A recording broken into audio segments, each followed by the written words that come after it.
Well, let's grab our Bibles for promise number 153 and turn to Psalm 36, verse number 6 for promise number 153. But before we do, let me give you one last reminder, one last announcement about Neighborhood Harvest tonight at 6 o'clock. We have carnival games, candy for the kids. We're just trying to give you an alternative to some of the other things that might not be safe for them, might not be good for your family.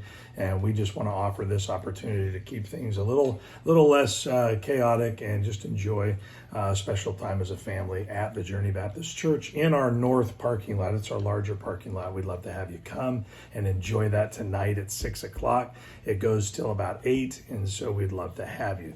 Again, take your Bibles to Psalm 36.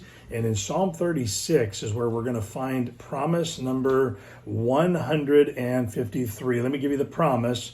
God says his righteousness and justice are high like the mountains and deep like the sea. And he's talking about the volume or the measure of them.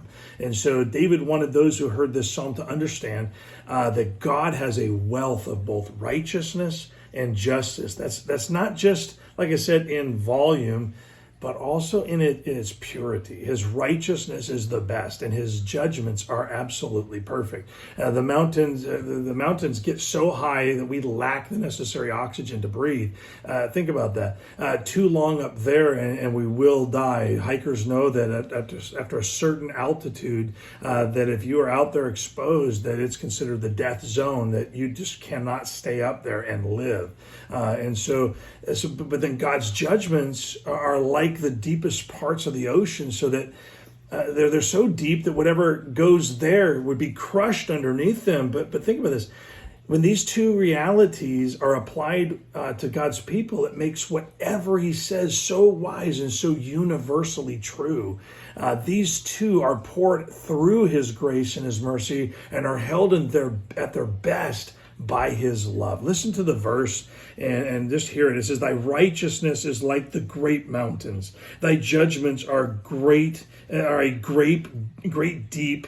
O Lord, thou preservest man and beast. And basically it's saying the fullness of who you are, God, is so much what every single human being needs. And the wealth of what you have could accommodate everyone if we all determined to be believers. See, David rested in these truths, that God wasn't just a little bit better than humans, or just a little bit better than the best human. God isn't anything like us. He is unique in a class of his own, and we benefit from that. And so let his righteousness and justice be the rule of your life. Let what he says about things, what he says about life, be what is true for you. And I'm not suggesting there's more than one truth. There's only his truth. But we have to let it be that in us. It will play out that way for us, but we need to let it be true in us, allowing him to have the fullness of who we are. And I think a lot of believers are only giving God just little pieces of them whenever they need something from him. But the rest of the time, they're totally sold out on what they'd rather do. God has a better plan than that for you. And he is not in any way, shape, or form mocked or deceived.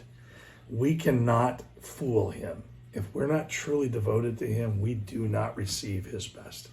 And so let that sink in. We need to give him our all so that we can receive all of his blessings, all of his love, all of his mercy. We need the whole amount. Hope that helps. Enjoy a great day.